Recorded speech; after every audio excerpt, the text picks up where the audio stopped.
옥스퍼드가 경악했습니다. 800년 역사상 최연소 입학생, IQ 합산 378의 괴물 같은 천재 쌍둥이가 모든 걸 버리고 극동의 작은 나라로 떠났기 때문입니다. 왜 이렇게 가슴이 뜨겁지? 평생 감정 없이 살았던 자매가 한국에서 대체 무엇을 경험했길래 난생 처음 눈물을 흘렸을까요? 올리비아와 소피아, 두 자매가 한국에서 찾은 놀라운 비밀을 지금 공개합니다. 제 동생 소피아와 저는 13살 생일을 기억합니다. 다른 아이들처럼 케이크와 풍선이 가득한 파티가 아니었어요. 옥스퍼드 대학 대강당에서 300명의 신입생들 사이에 앉아 있었죠. 올리비아와 소피아 블랙웰은 우리 대학 800년 역사상 최연소 입학생입니다. 학장님의 목소리가 고딕 양식 천장에 울려 퍼졌어요. 300개의 시선이 일제히 저희를 향했죠. 카메라 플래시가 터지고 박수 소리가 쏟아졌어요. IQ 합산 378이라는 숫자가 무엇을 의미하는지 아십니까? 영국 왕립학회에서도 특별히 주목하고 있는 인재들입니다.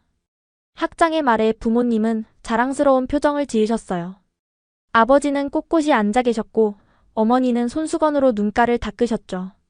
하지만 저와 소피아는 무표정하게 천장만 바라봤어요. 대강당의 고딕 양식 아치를 기하학적으로 분석하고 있었죠. 각 아치의 곡률이 정확히 황금 비율 1:1.618로 나뉘는 구조가 더 흥미로웠으니까요. 스테인드 글라스를 통과한 빛의 파장을 계산하는 것이 축하 인사를 듣는 것보다 재미있었어요. 하지만 자매에게는 심각하게 우려되는 점이 있습니다. 심리학과 메리 윌슨 교수가 낮은 목소리로 말했어요. 그녀의 표정은 걱정스러웠죠. 다른 학생들과 전혀 어울리지 못해요. 수업 시간에는 이미 다 알고 있다며 창밖만 바라보고 질문에는 기계처럼 완벽하게 대답하지만 단 한 번도 감정을 드러내지 않아요. 맞아요. 저희는 웃지 않았어요. 울지도 않았죠. 표정을 만드는 법을 몰랐습니다. 무엇보다 가장 걱정되는 건 둘만의 수식 언어로만 대화한다는 점입니다. 이케이션이라고 부르던데 그 누구도 이해할 수 없는 암호 같은 언어예요. 감정이라는 것은 불필요한 에너지 소비라고 생각했습니다. 어떻게 다른 사람들이 비효율적인 감정 표현에 그렇게 많은 시간을 낭비하는지 이해할 수 없었어요. 그들의 대화는 너무 단순했고 느낌이라는 것은 비과학적으로 보였습니다. 강당을 나가는 길, 대리석 복도에 울리는 학생들의 수군거림이 들렸어요. 저기 고스트 트윈스 간다. 천재라면서? 근데 좀 섬뜩해. 감정이 없다던데. 로봇 같아. 사실이었어요. 저희에게 감정은 불필요한 노이즈였습니다. 측정할 수 없고 계산할 수 없으며 논리적이지 않은 그 무언가를 왜 가져야 하는지 이해할 수 없었죠. 4살 때 저희는 아인슈타인의 특수상 대성 이론을 이해했어요. 시공간의 왜곡이 중력을 만든다는 개념이 동화책보다 재미있었죠. 5살에는 양자물리학의 이중 슬릿 실험을 재현했고 관찰자 효과에 대해 토론했어요. 6살 생일날 부모님이 인형을 선물하셨지만 저희는 인형의 섬유 구조와 염료의 화학 성분을 분석하느라 바빴어요. 7살에는 수학과 과학에 필요한 기본적인 용어들을 이해하기 위해 유럽 언어들의 어원을 공부했죠. 프랑스어로 보들레르를 읽고 독일어로 칸트를 읽었지만 시의 아름다움이나 철학의 깊이보다는 언어의 구조적 패턴이 더 흥미로웠어요. 9살에 국제수학 올림피아드에 출전했을 때 심사위원들은 충격에 빠졌어요. 대학원생들도 풀기 어려운 문제를 저희는 10분 만에 해결했으니까요. 하지만 시상식에서 메달을 받을 때도 저희는 무표정했어요. 기쁨이 무엇인지 몰랐으니까요. 11살에는 영국 왕립과학원에서 프랙탈 기하학의 새로운 접근이라는 논문을 발표했어요. 청중석에는 노벨상 수상자들도 있었지만 저희에게는 그저 탄소와 수소로 이루어진 유기체들일 뿐이었죠. 하지만 화려한 업적 뒤에는 텅 빈 공간이 있었습니다. 저희 방은 책과 컴퓨터, 현미경과 망원경으로 가득했지만 친구는 단 한 명도 없었어요. 생일 파티에 초대받은 적도 누군가와 비밀을 나눈 적도 없었죠. 오직 서로만 있었습니다. 밤마다 침대에 누워 천장에 별자리 스티커를 보며 같은 질문을 던졌어요. 우리는 정상일까? 소피아에게 물으면 그녀도 이케이션으로 대답했어요. 정상성은 가우스 분포의 중앙값. 우리는 3표준 편차 밖의 이상치. 가장 큰 문제는 의사소통이었어요. 저희는 5살 때부터 이케이션이라는 자매만의 언어를 만들었습니다. 복잡한 수학적 개념과 물리 현상을 수식과 기호로 표현하는 언어였죠. 효율적이었지만 그 누구와도 소통할 수 없는 언어였어요. 14살이 되던 봄날, 우연히 어머니의 일기장을 발견했어요. 서재 책상 서랍에 놓여 있었죠. 2020년 3월 15일. 내 딸들이 낯설다. 오늘도 올리비아와 소피아는 완벽한 성적표를 가져왔다. 전 과목 A+. 하지만 기뻐하지 않는다. 미소도 없고 안아달라고 하지도 않는다. 다음 페이지를 넘기자 떨리는 필체가 이어졌어요. 때로는 내가 낳은 아이들이 맞는지 의심스럽다. 병원에서 바뀐 건 아닐까? 하지만 그 똑같은 얼굴, 똑같은 제스처를 보면 분명 내 딸들이다. 그런데 왜 이렇게 멀게만 느껴질까? 2020년 5월 21일.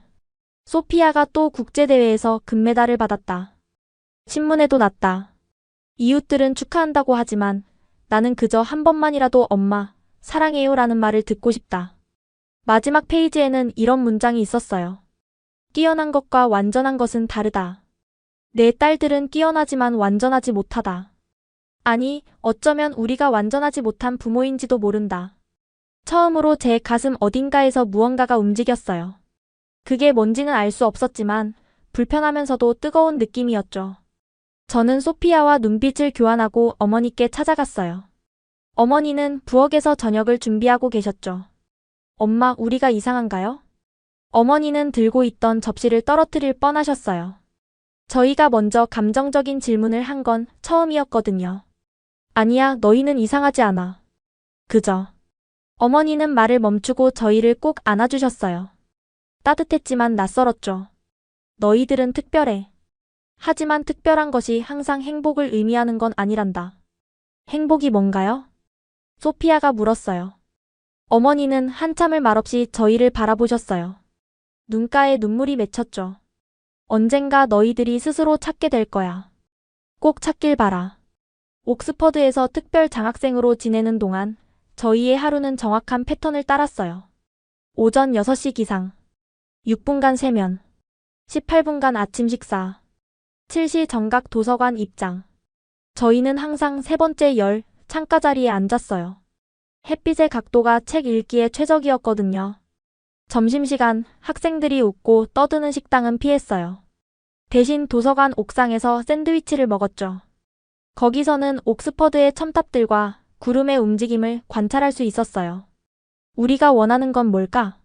어느 날 소피아가 물었어요.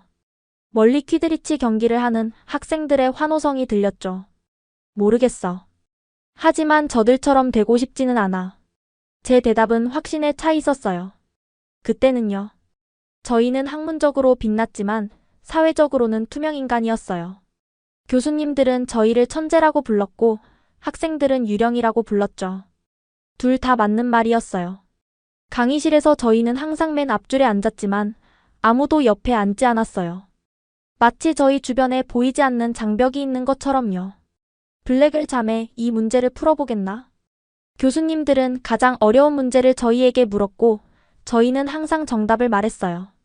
하지만 그뿐이었죠. 수업이 끝나면 다시 둘만의 세계로 돌아갔어요. 매일 밤 기숙사로 돌아가는 길, 코블스톤 도로를 걸으며 같은 생각을 했어요. 우리는 지식을 쌓고 있는 걸까? 아니면 더 높은 벽을 쌓고 있는 걸까? 창밖으로 보이는 다른 기숙사 방들에는 웃음소리와 음악이 흘러나왔지만 저희 방은 늘 고요했어요. 그 고요함이 때로는 숨막히게 느껴졌죠. 시간이 흐르며 저희의 명성은 더욱 높아졌어요. 도서관의 여왕들, 세미나실의 유령들, 방정식의 마법사들. 별명도 다양했죠. 15살 여름, 저희는 옥스퍼드 양자 컴퓨팅 연구팀과 함께 새로운 알고리즘을 개발했어요. 기존보다 37% 빠른 처리 속도를 자랑했죠. 16살에는 머신러닝을 이용한 단백질 구조 예측 모델을 만들었고 이는 신약 개발에 혁명을 가져올 거라는 평가를 받았어요.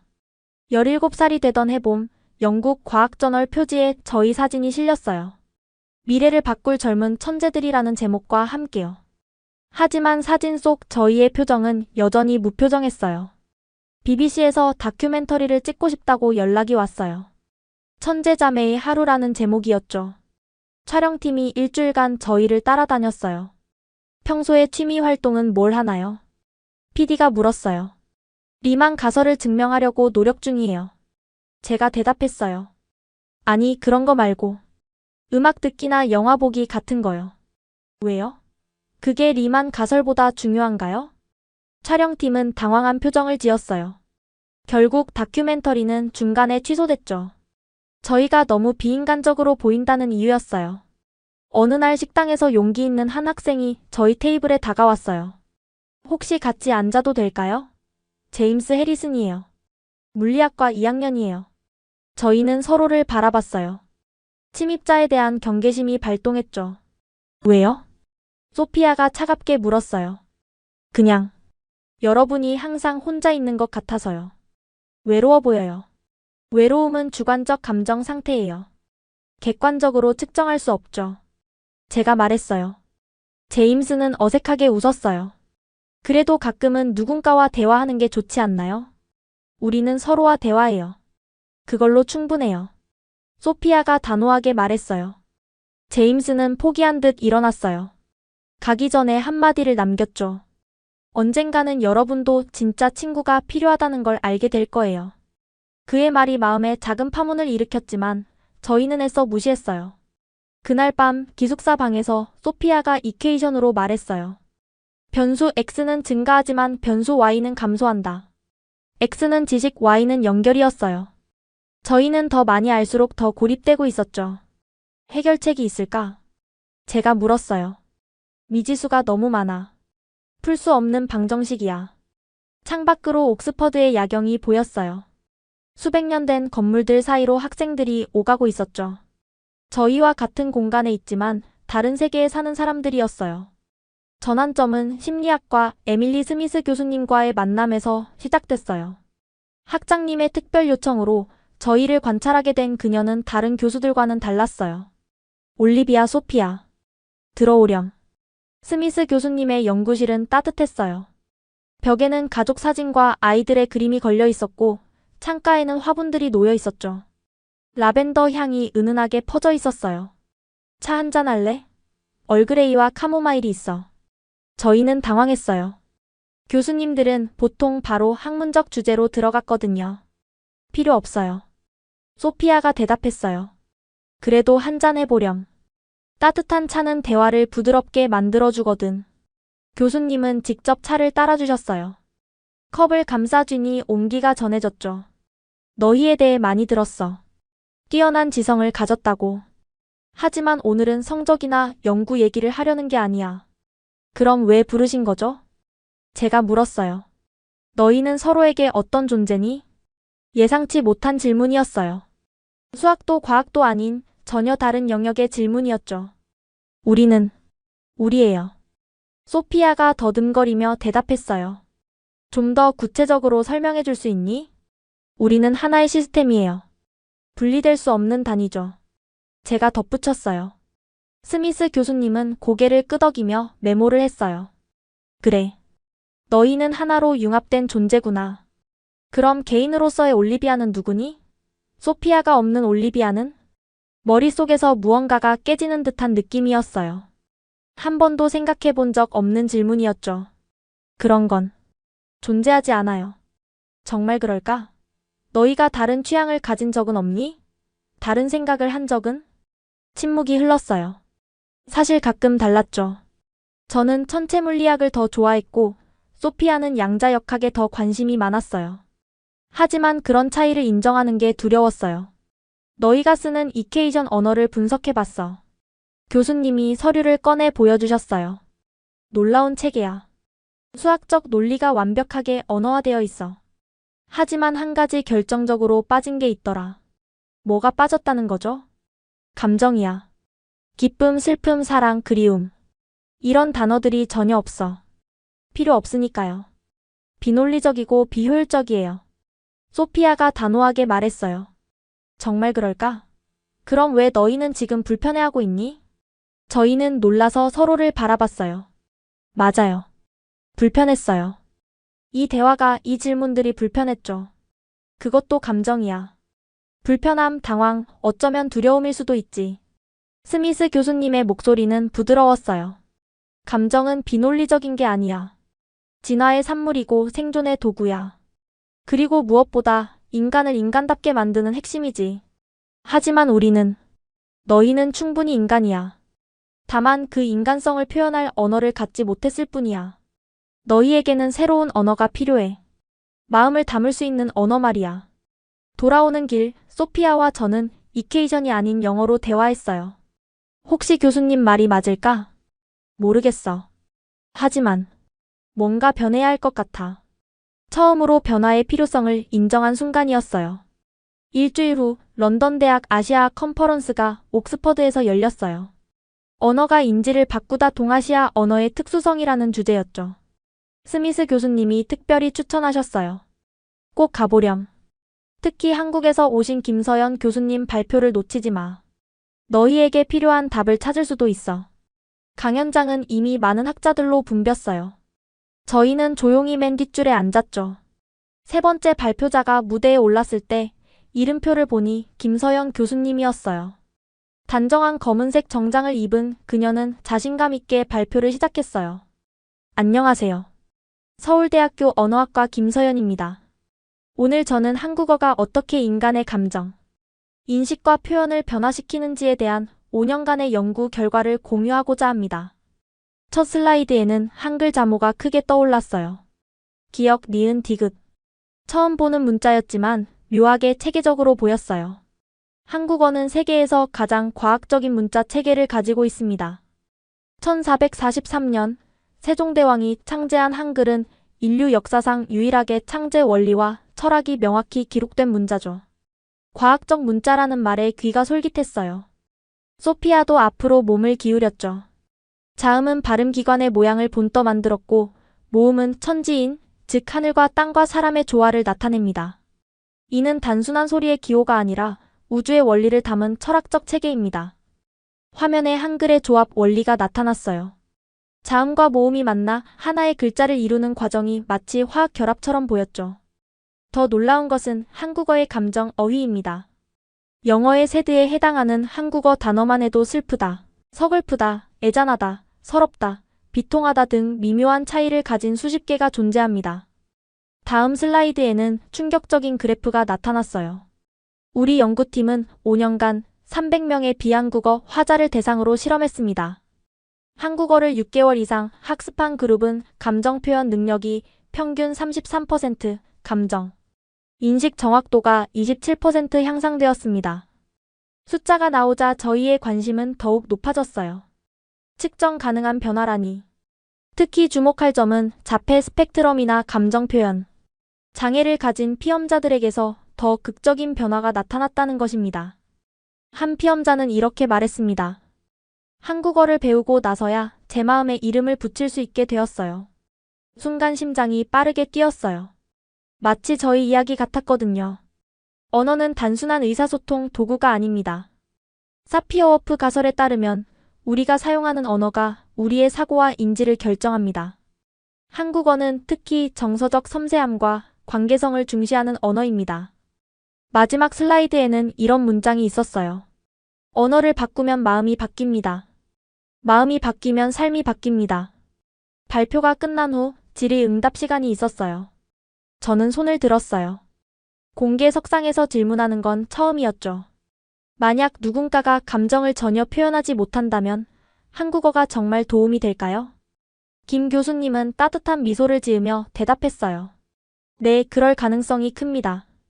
감정을 표현하지 못하는 것과 감정이 없는 것은 다르거든요. 종종 우리는 느끼고 있지만 그것을 표현할 언어가 없어서 침묵하게 됩니다. 한국어는 그런 침묵에 목소리를 줄 수 있어요. 강연이 끝난 후 용기를 내어 김 교수님께 다가갔어요. 교수님, 정말 인상적인 발표였어요. 고맙습니다. 학생인가요? 네, 올리비아 블랙웰이에요. 그리고 이쪽은 제 쌍둥이 동생 소피아예요. 김 교수님의 눈이 반짝였어요. 혹시 그 유명한 천재자매?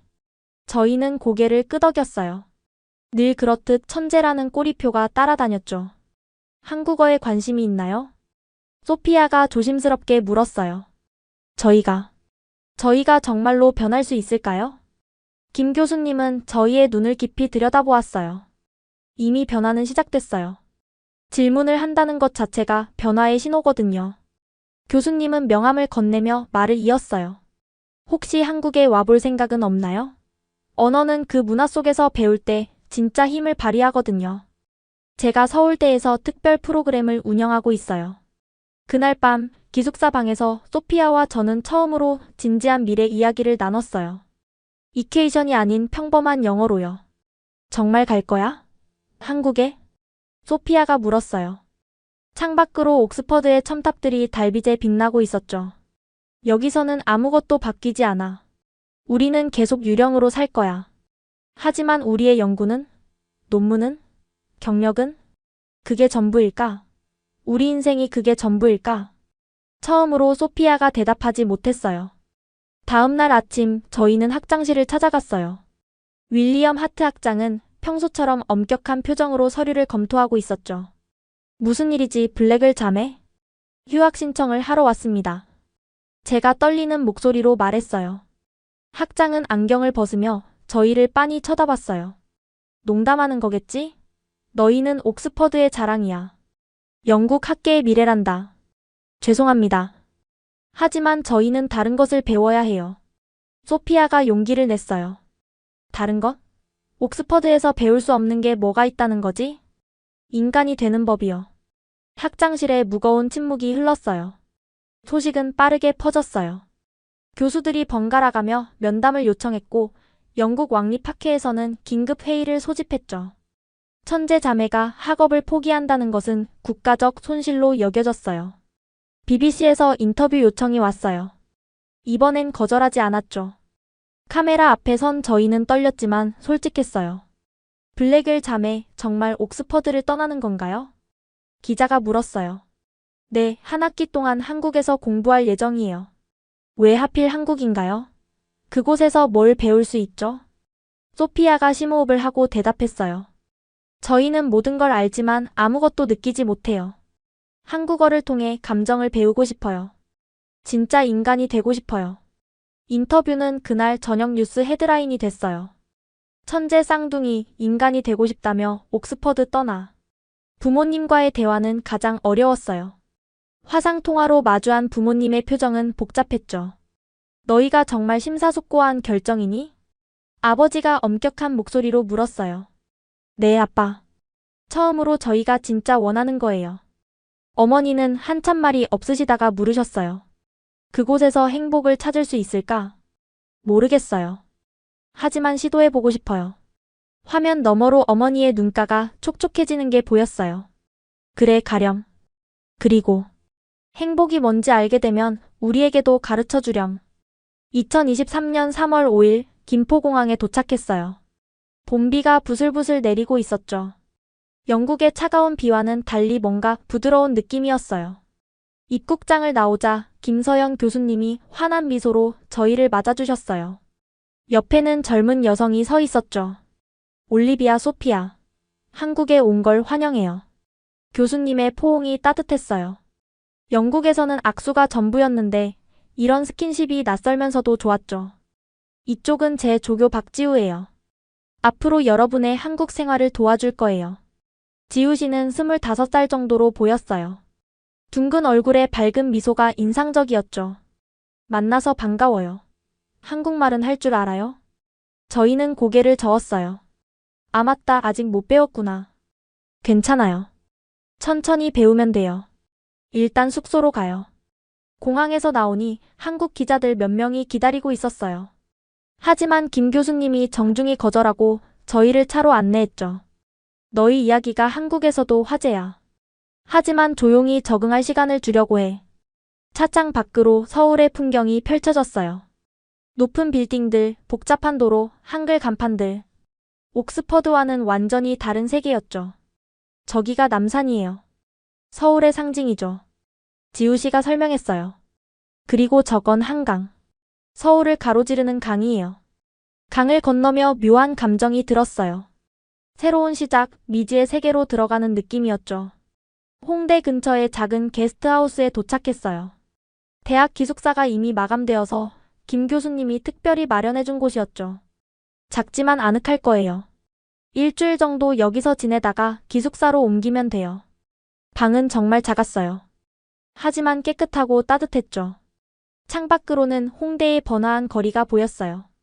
저녁 먹으러 갈까요? 한국 음식 먹어본 적 있어요? 지우 씨가 물었어요. 없어요. 그럼 오늘이 첫 경험이네요. 뭐부터 먹어볼까? 순한 거부터 시작하자. 근처 식당에서 된장찌개를 시켰어요. 뜨거운 김이 모락모락 올라오는 뚝배기를 보며 걱정이 됐죠. 이게 된장찌개예요. 한국인들이 가장 자주 먹는 음식 중 하나죠. 첫 숟가락을 떠서 입에 넣었을 때 놀라운 일이 일어났어요. 복잡하면서도 조화로운 맛이 입안에 퍼졌죠. 짠맛, 구수한 맛, 약간의 매운맛이 어우러져 있었어요. 어때요? 이상해요. 하지만 좋은 이상함이에요. 소피아가 대답했어요. 그날 밤 게스트하우스로 돌아와 창밖을 바라봤어요. 빗소리와 함께 들리는 도시의 소음이 낯설었지만 이상하게 마음이 편안했어요. 올리비아, 우리가 정말 변할 수 있을까? 모르겠어. 하지만 이미 뭔가 다른 것 같아.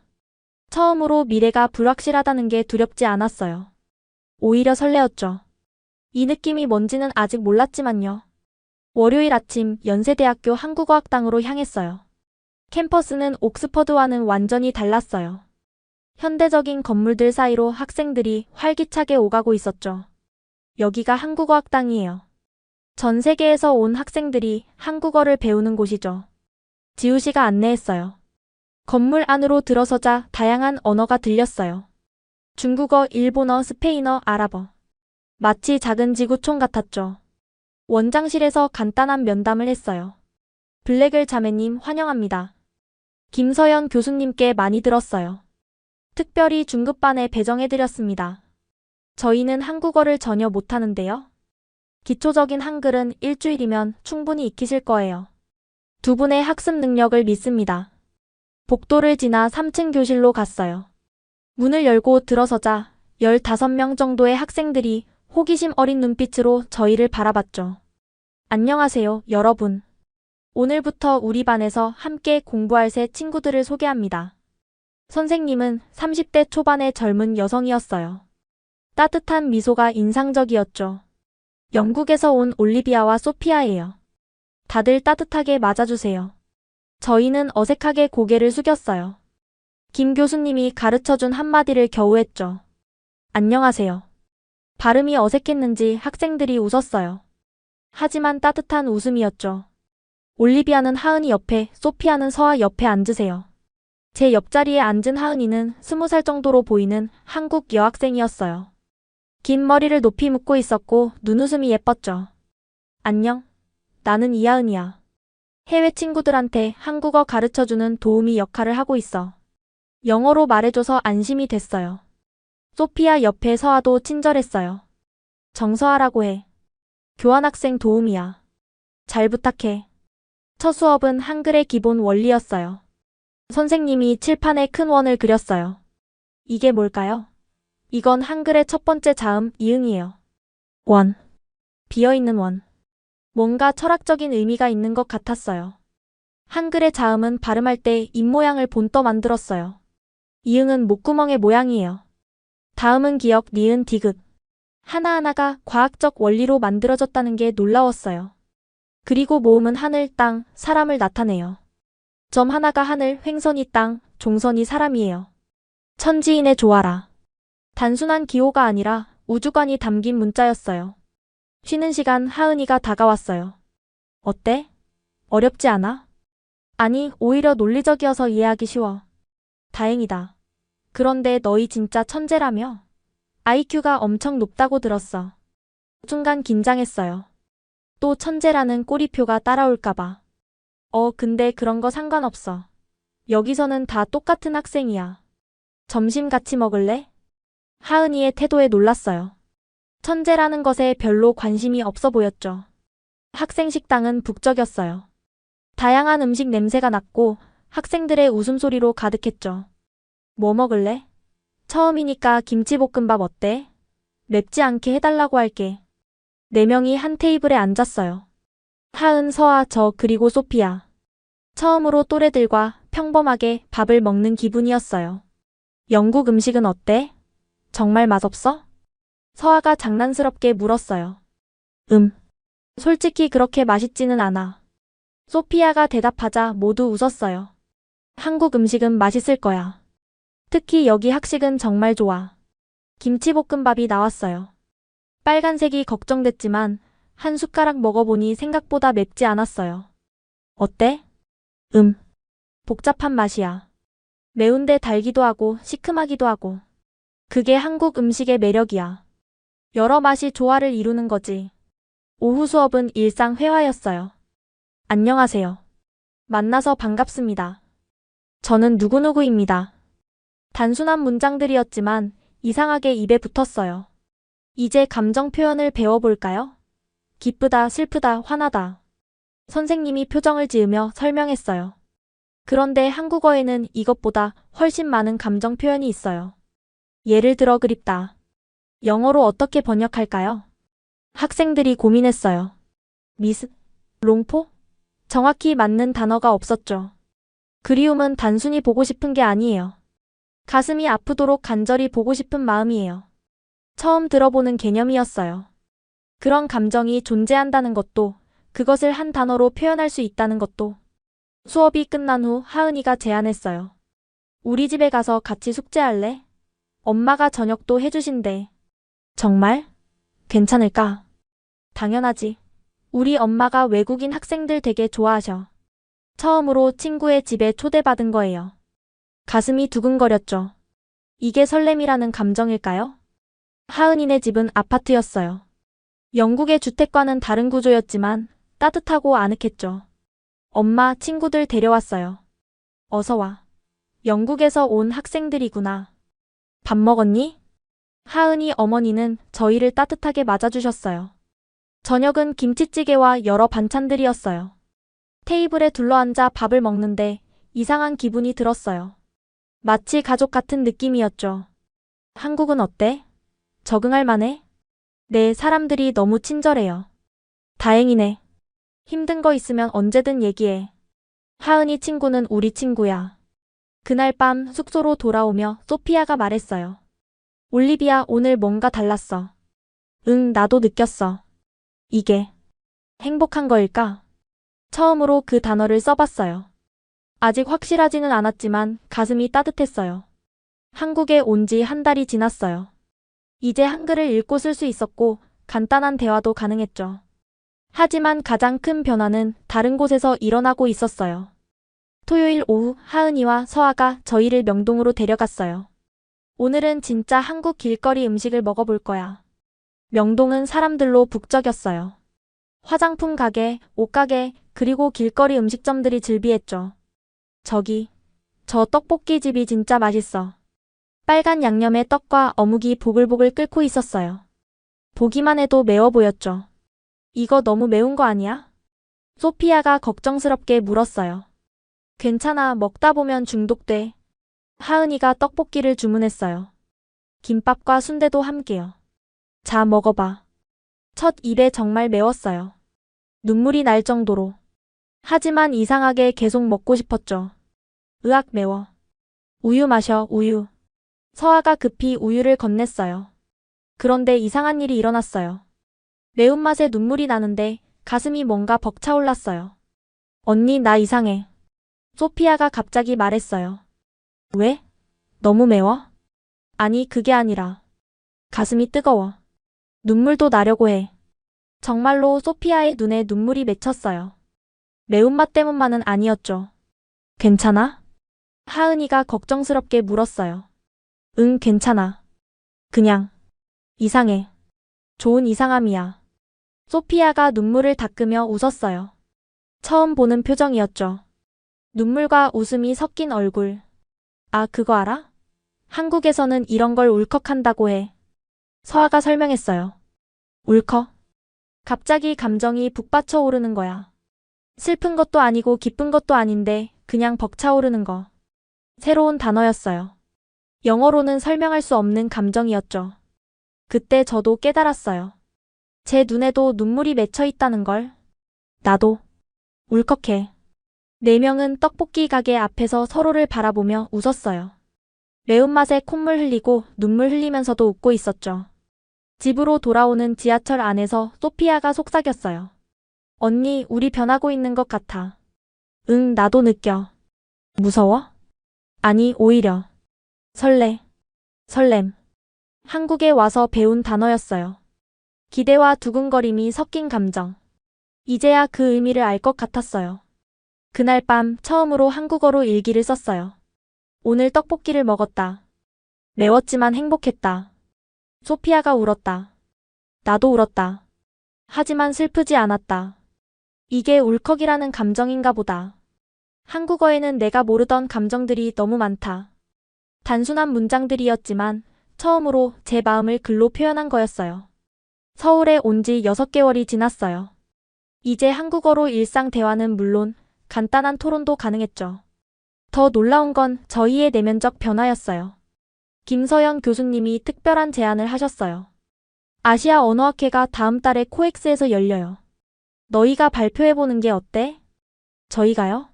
한국어로요? 그래. 한국어 학습이 정서 발달에 미친 영향 개인적 경험을 중심으로라는 주제로. 막막했지만 도전해보기로 했어요.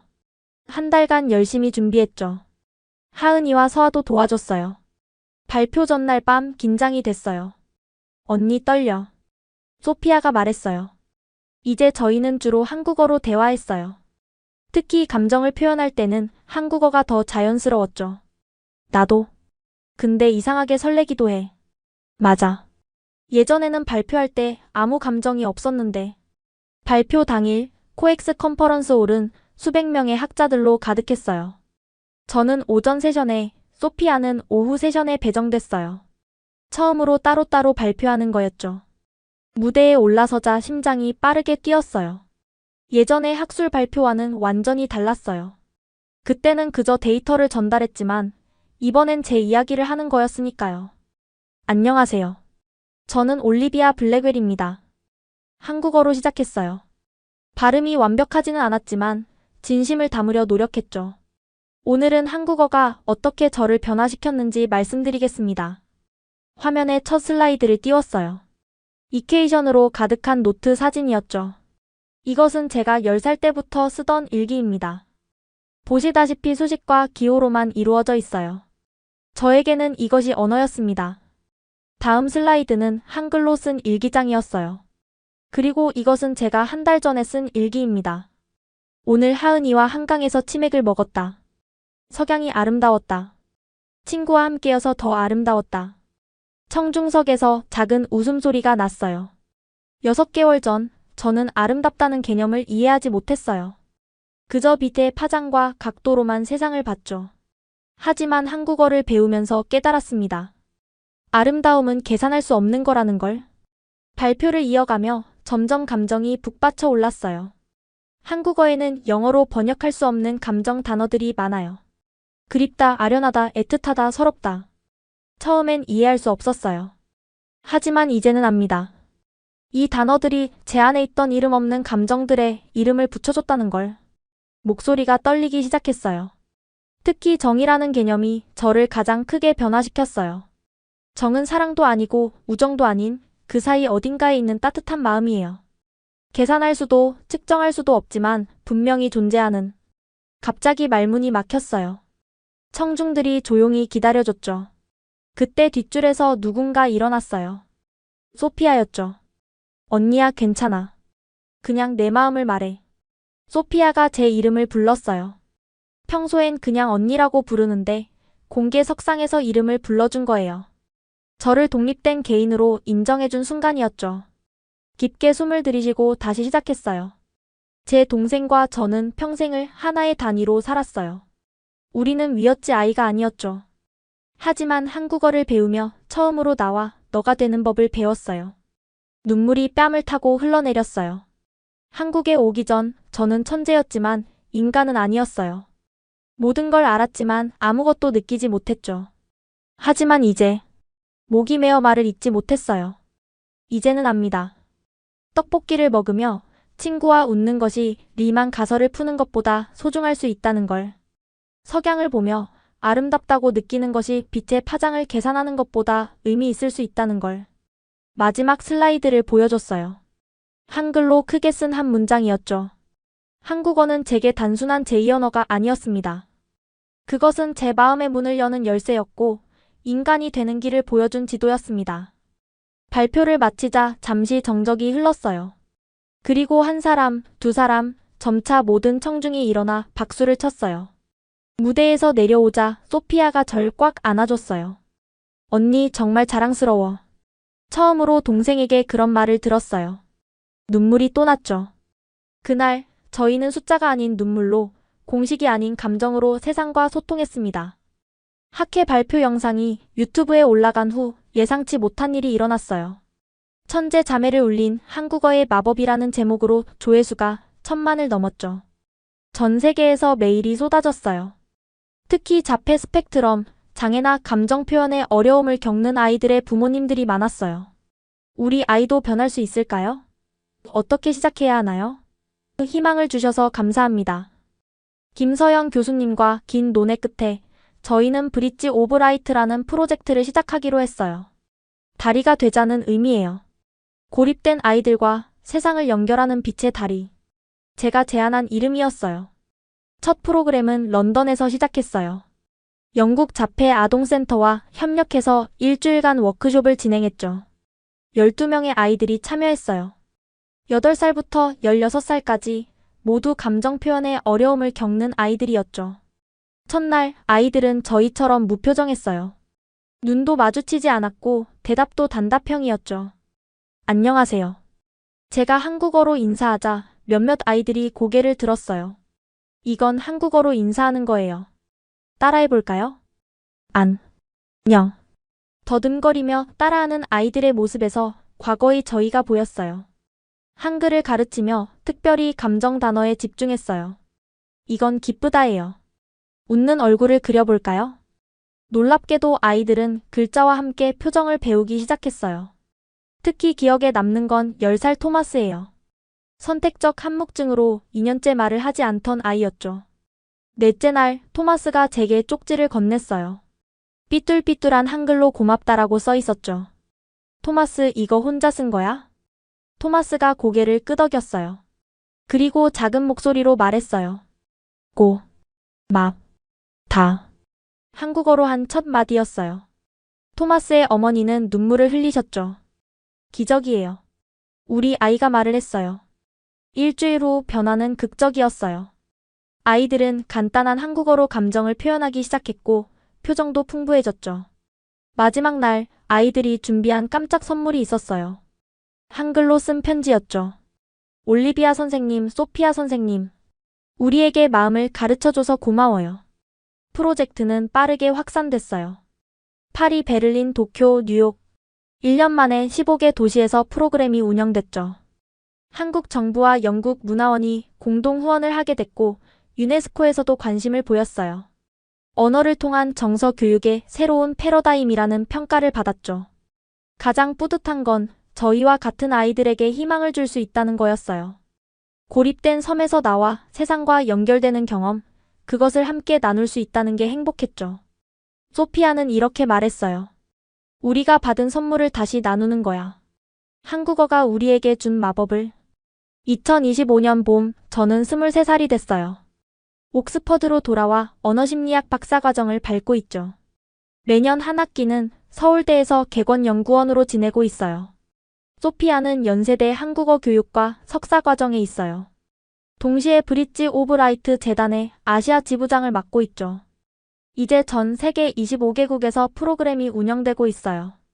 오늘은 특별한 날이에요. 한강다리를 걸으며 5년 전을 돌아보기로 한 날이거든요. 매년 3월 5일 저희가 한국에 처음 도착한 날에 만나서 함께 걷죠. 언니, 우리 정말 많이 변했지? 소피아가 웃으며 말해요. 봄바람에 머리카락이 날리는 모습이 자유로워 보여요. 응. 가끔은 믿기지 않아. 우리가 감정 없는 로봇이었다는 게. 로봇이 아니었어. 그냥 언어가 없었을 뿐이야. 맞아요. 저희는 항상 느끼고 있었어요. 다만 그것을 표현할 방법을 몰랐을 뿐이죠. 작년에 저희 이야기가 책으로 출간됐어요. 언어의 달이라는 제목으로 베스트셀러가 됐죠. 곧 넷플릭스에서 다큐멘터리로도 제작될 예정이에요. 부모님도 많이 변하셨어요. 이제는 1년에 2번씩 한국을 방문하시고 김치도 즐겨 드셔요.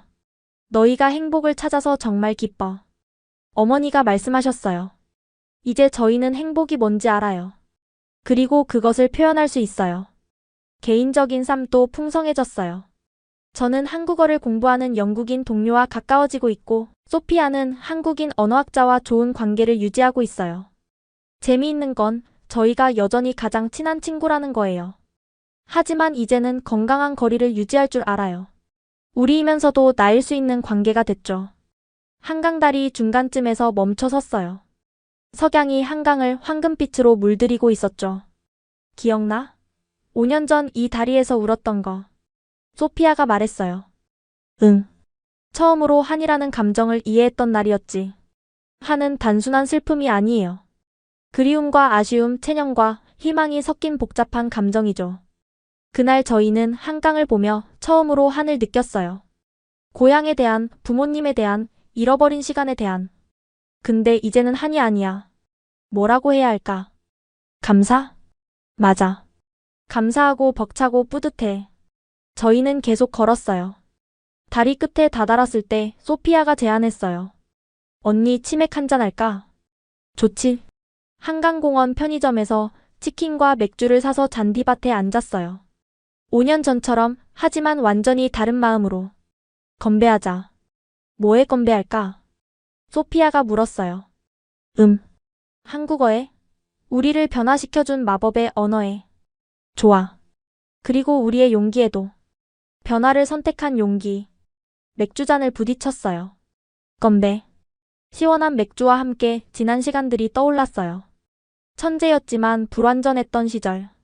한국어를 만나 조금씩 변해가던 과정. 처음으로 친구가 생기고 웃고 울던 순간들.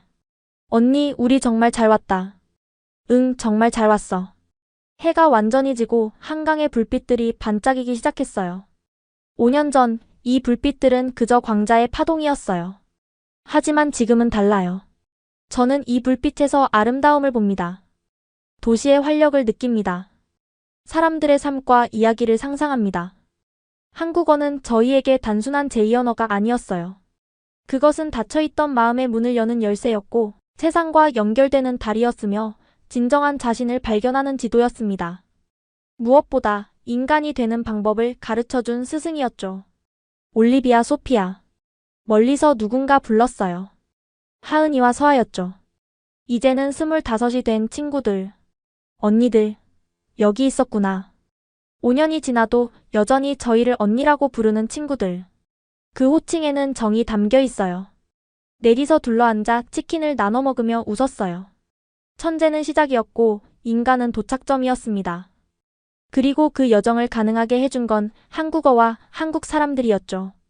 별이 빛나는 한강의 밤. 저는 지금 완전히 행복합니다. 지금까지 영국 천재 쌍둥이 자매 올리비아와 소피아의 놀라운 여정이었습니다. 한국어가 열어준 마음의 문, 정서적 각성을 통해 진정한 자아를 발견한 그들의 이야기 어떠셨나요? 때로는 가장 멀리 돌아가는 길이 가장 가까운 길일 수 있습니다. 언어는 단순한 소통 도구가 아닌 우리 영혼의 지도가 될 수 있다는 것을 보여준 감동적인 실화였습니다. 이런 특별한 이야기가 더 많은 분들께 희망과 용기가 되길 바라며 영상이 좋으셨다면 좋아요와 구독 부탁드립니다. 세종대왕의 위대함을 널리 알리기 위해 여러분의 공유가 필요합니다. 지금까지 감동 편지함이었습니다. 감사합니다.